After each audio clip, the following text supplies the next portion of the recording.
Cem is here. Cem, let's see. Hey guys, can you hear me? Can you hear me Cem, okay? how are you? Good morning. Good. Good morning. Sorry for the confusion. Hey, no, you know what? I did. Your name came up a little differently, and my name's Blake. Nice to meet you, by the way. Nice to meet you, Blake. I'm used to my name being a little different. Yeah, Problems very often. Dale's here. He's having some computer issues this morning, so I'm just going to hang out with you today. You have to excuse my. I've been sick this week, so I'm kind of at the tail end of it, and so kind of I'm kind of filling in for Dale. So I'm going to be here just kind of chatting with you and meeting you. And I know a lot of people showed up to hear you specifically, so I want to thank you for being here. But before we get started, I just want to thank everybody else. Thank my team. Dale. Hopefully he can get back here. Ryan, K-Man, Stelios, thanks guys for being here this morning, and everybody that had tuned in for the F.A.C.E webinar. Thanks for being here, and make sure you stick around because I'm gonna sit around here with Cem, and we're gonna talk a little bit about the markets. I'm gonna get to know him a little bit, and so let's go ahead and get started. So, Cem, did you want to show your charts, or did you? I'm again. This is first time me meeting you, so I'm. Yeah. No explicit presentation. Just okay. Here for the conversation. Yeah. Great. Well, good to have you. So tell us a little bit about yourself. How about that? Yeah. So I was, one of the biggest market makers during the Great Financial Crisis in the equity index vol space. So we were about 13% of the volume in the S&P 500 in those crazy days. I started the business in '98, so I came into the market introduced in the middle of long-term capital. So the way I've always seen the market is very much not a function of cash flows or fundamental values, but really how many buyers are there and how many sellers are there, and what does that mean for price. So very different. Very different approach. A lot of what we do here at High Volatility, and what I do for my own capital since I left the market making business is both relative value vol, which we're obviously experts at, but even more important, where are dealers positioned. I was a dealer. I understand the effects that come off of that positioning better than most, and so we use that information for both directionally positioning, as well as in underlying markets, as well as in vol markets. So if there's something that kind of you guys hear a lot from entities like Squeeze and Spot Gamma, a lot of that stuff is was me, boots on the ground for many years. So that's what we do for our institutional investors. It's amazing how positioning plays such a big part in the markets, and it's one of the things that I've learned since like you, I started trading in the '90s as well, and I really came to that conclusion. Probably it took me a good decade to really figure out the fact that the market really is more position based, and it doesn't matter what everybody thinks should be happening in the market. If the market's too aggressively bullish or bearish, it flips pretty easily, and it doesn't take a lot to do that, right? Yeah, absolutely. And in particular with the that was always the case, and the vol effects that I most track always had a role, but obviously with the increase in vol positioning, we have more kind of predictable structural effects than ever. They've always been there, but it's important to know that a stock or a bond doesn't have decay, right? It doesn't change its delta. It is a up or down bet. It is a summary of the distribution of potential outcomes. That distribution of outcomes is laid out in the option chains of these things, and so as that kind of probability decays based on time or vol, you have certain effects to the dealers who are running quantitative models. So the underlying structure of markets is much more complicated than your average investor thinks. It is, and there are structural supply and demand flows that run off of that derivative positioning in the market and the risk models that underpin kind of risk reward calculations in the market. So I think that's the most important part to positioning. I talk about this a lot on social media, but like the VANA and charm flows are the delta effects, the VOMA and beta effects are the vol effects, and those effects change based on time and vol, and can have major effects, particularly on days like today, which is options expiration. And so, you know what? Actually, I'm glad you brought that up. Near had written in, said, Cem, thoughts today on today's Opex under 44.50. We're going to see the evil side of VANA. Still some considerable options at 44.50.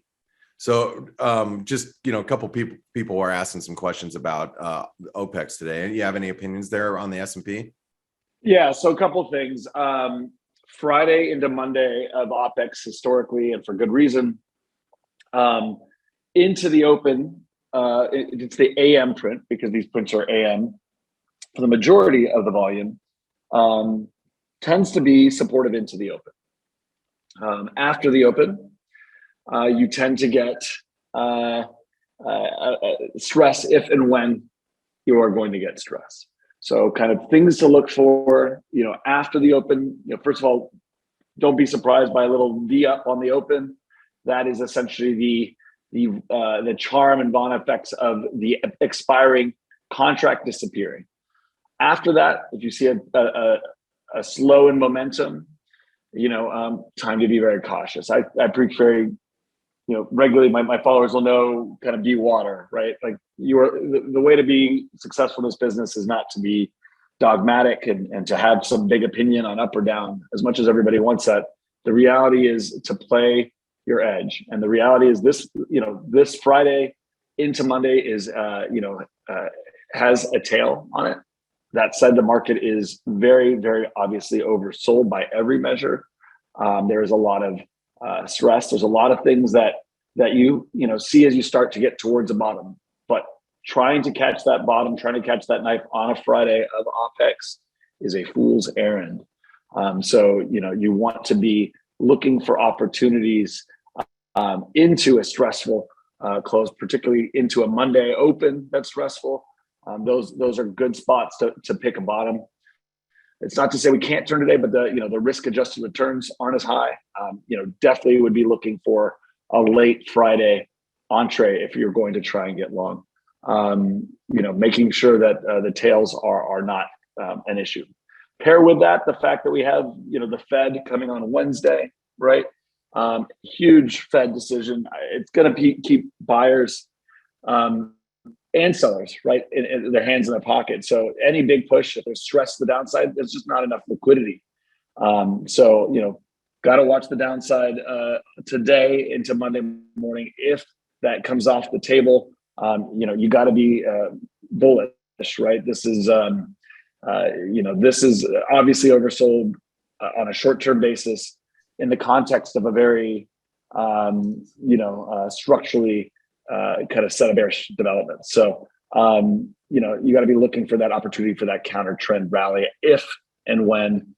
Again, I would be very cautious doing it today on a Friday, but at the very least, kind of on a Monday morning, if things are clear or we get some stressful, that would be your kind of sign. Yeah, well, I mean, one of the big, long time plays, the turnaround Tuesday, it would play right into that hand, and it's really hard to fade it on a Friday, especially seeing this weakness coming into Friday at this stage, right? Absolutely. Yeah, I mean, again, I look less at the Tuesday, Monday stuff. I think the reality, the day of the week matters less than where, what week it is, in my opinion. And, that Monday, again, that weekend vol, you also have to realize there's a certain number of people out there, institutions who are having hedges roll off, right?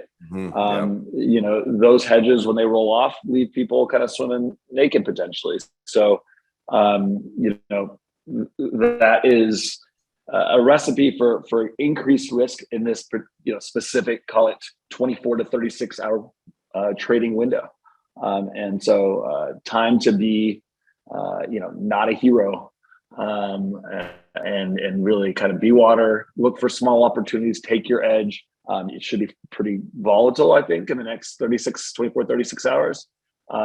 If again, you get a stressful bottom on Monday, something that looks really bad, that would be, when there's blood in the street, that'd be a time to buy. Or if kind of things clear and look significantly better coming into kind of a post Monday morning, call it 11 o'clock or so, that would also, or even maybe take a little bit of a shot Friday late if things really look like they're clearing as well. Okay. I know you said a little bit earlier, you try not to be too directional. This is a play. It's not, directional, but do you have an opinion of how the markets have been reacting as of late and the just the overall weakness that we've seen in the S&P structurally for the last couple of weeks? You have any opinions about the S&P at this point?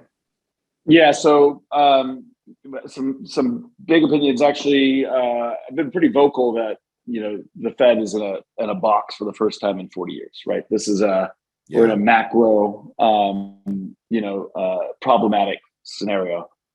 You've had honestly vol supporting this market up until this juncture. I mean, the fact that we are if you think about it, November, December, January, these periods should be incredibly positive times in a market with lots of liquidity. There's structural reasons for that in terms of the holidays and Vana decay, charm decay. And we've not been able to reclaim the momentum we've had, which I think is important. The whole, adages that you hear about kind of, about January weakness and what that means. Same, very true. If you don't get the Santa Claus rally that you're expecting, right? Those things come or have structural underpinnings behind them.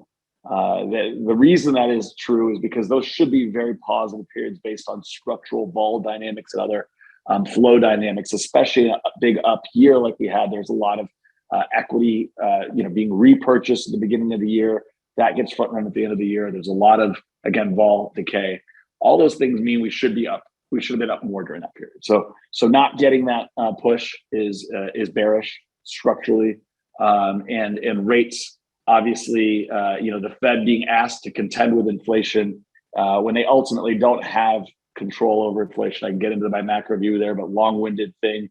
But the reality is that the Fed really can't control inflation. The only way they can control inflation is by slowing capital flow, capital markets. So the markets will lead the next recession down as they usually do, and it will be driven by less liquidity by the Fed. Now, that doesn't mean that's happening today. That doesn't mean that we're not going to get a counter trend rally. It doesn't mean we can't get to even minor new highs, right? Yeah. But it does mean that there are slowing momentum, slowing, bigger issues in this market that hang overhead. And how you position and how you play a market like that is very different than a momentum-driven up market. Yeah, it sure is. Well, if there's anything that's going to be good for us as traders, for those of us that love to participate, is getting the two-way price action that we haven't had for quite some time, right? Yeah, I mean, two-way action. It's going to be more volatile. Yeah, I will say that. I think vol has been increasing, will continue to increase as we move forward here in the next year. I mean, if you think about most major tops, they happen with increasing volatility. So, I've been preaching for a while that it is time to, if you are a long equity trader broadly or like to play from the long side, stock replacement is the game right now. Calls are a much better expression of directional volatility, high directional market than anything right now. You could very well see situations where the market does climb, but that vol climbs with it in the months to come before a top, or at the very least, if it's here, if we are at a point of departure, at least you don't have that tail on your positioning. So much more actively traded volatile market, not one to play from the short vol side at this point. We're in a fat tail market. You can win a few, but it really is the proverbial picking, the penny, nickels up in front of the steamroller at this point, given the size of the steamroller and how close those nickels are to the steamroller. You have to be playing other games. Right. It's a good way to put it. Hey, Cem, do you mind if I ask a few questions from some of the people that are listening in? They came in specifically to hear you. So do you mind if I address some of their questions with you? Of course, no problem. All right, great. Let me see. So, I'm sorry, I got to go. I'm going back just a little bit. Let's see. Cem, this comes from Amar. How's volatility under the hood? Is the market hedged for FOMC?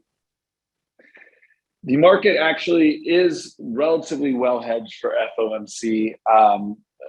The problem here is that, and the market has been, it's important to say, the market has actually been, relative to history, relatively well hedged.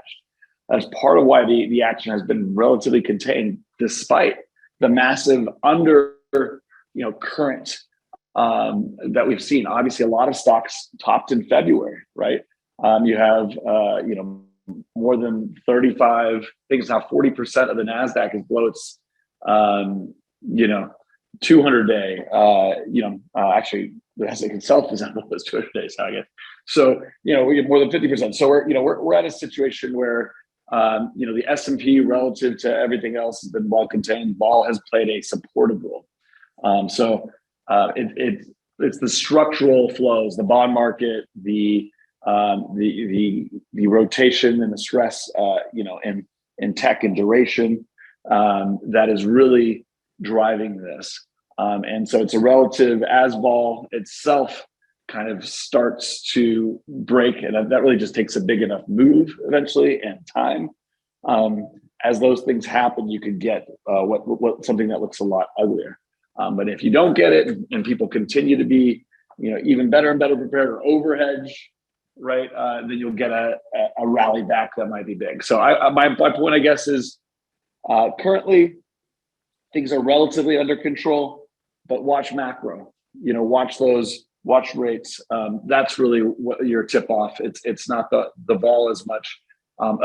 If you break enough here, this will become a kind of ugly on the downside, because the vol has been the linchpin, if you will, and continues to be. If that makes sense. Awesome. Well, yeah. Jake writes, he goes, thoughts on the 4,800 call spread, Cem? Yeah, no, great question. So I was pretty vocal about this. There's a big player, massive player in the SPX and the big size that came in on decline, and he's done this many times, and he's been very good historically in the years past, and bought the 4,800 call spread 20,000 times each in Feb 11th and Feb 18th. He then doubled down. I mean, he didn't do it, did 10 and 10, and then he came back and did 10 and 10 and joined a decline. Started around 4,575, 4,600. Then he added again somewhere around 4,530 the next day. And then yesterday he came in and bought the 46 half, 47 half, 4,800. I apologize. And so at the end of the day, he is now up to 50,000 of these things. It's about a $20 billion notional bet. A little bit higher, 22, I think. That's fine. Yeah.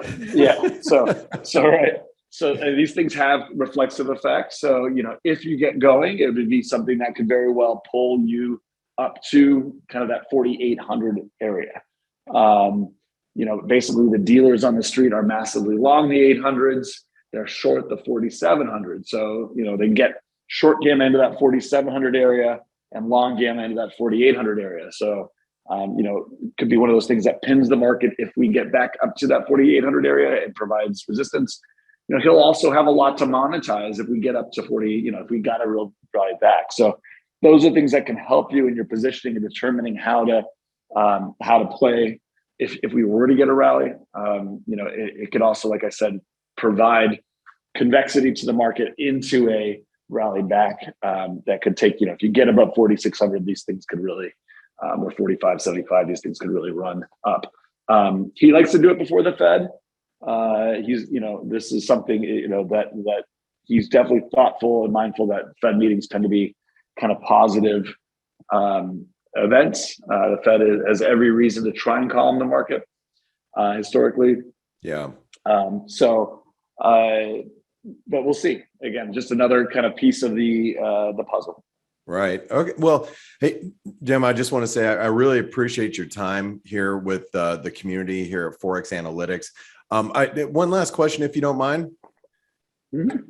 Yeah. So Near writes thoughts on, no, this is more of the FOMC next week, but wondering if you think there might be a dovish surprise from the Fed versus a hawkish surprise, something that the Hang Seng experienced. Any thoughts on maybe a dovish surprise next week? Yeah, I mean, look, the reality is sentiment is getting pretty ugly. Everything is oversold. There's every reason to be looking for a buying opportunity in the context of, a bigger macro kind of issue, right? The problem is, again, there are big structural issues. There is stress out in the market right now on a structural level. So picking that bottom can often be, hard.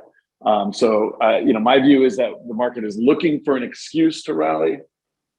The Fed could very well provide that, even something that, ironically, may not be that bullish could, the interpretation or the excuse to kind of interpret something, there might be a positive. It's also, an event. So vol is higher, and you have, on these events broadly, a little bit of kind of Vana and charm buyback. So Fed meetings have a reason for being bullish. The Fed, again, has every incentive to try and calm the market. Would not surprise me. Importantly, and it almost matters less what they say. We're in a position to accept and to interpret news as positive, and the Fed is likely to try and give that news. Despite whether that's actually dovish or not, I think the market is prepared for some type of relief in the medium term. Awesome. Well, but to be clear, it could be coming from. Sorry, to be clear, it could be coming from lower prices from here. I don't want people to, on a Friday, to try and jump in and buy it here. Right. Again, let's look at it towards the end of the day. Let's make sure that kind of there's a bit more calm, and then again, dip your toe in late Friday if things are calm, or Monday morning on after the open, or if there's stress into it. Yeah, you don't want to get it stuck in that illiquid vortex on a exactly. Friday. Exactly. So, Jim, I would say really nice to meet you. I unexpectedly I did not expect to be interviewing you today. And Dale does apologize that he's going to have one of our guys help him out with his computer and see if he can fix the issue. But I want to say it's been nice chatting with you. Nice to meet you. And I know people that are listening in right now specifically have come in to listen to you. Really thank you for your time today, and I'll look forward to the next time Dale sets up a meeting, and I'll be sure to listen in this next time. Thanks, Blake. Appreciate it. Good luck, everybody. Be water. Have a good one. All right, Jim. Have a great one. Take care. And folks, I just want to say thank you all for tuning in. And, remember, if you guys are not part of the ForexAnalytix community, make sure you check us out, get involved. This is the best pricing that we offer on an annual basis. And we have one of the most active communities in the trading sphere. So thank you all for joining us this week. And for those of you that have been with us all week long, I'll see you over the weekend on the week ahead video, and then also on Monday back at it on the F.A.C.E webinar. So you guys have a great weekend, and we will talk to you soon. Thank you. Hey traders, this is Blake Morrow with ForexAnalytix. Thanks for stopping by our YouTube channel. Don't forget to like these videos, share them, and subscribe to our channel so you don't miss any of the content that we provide here for free. Thanks for stopping by. I'll see you in the next video.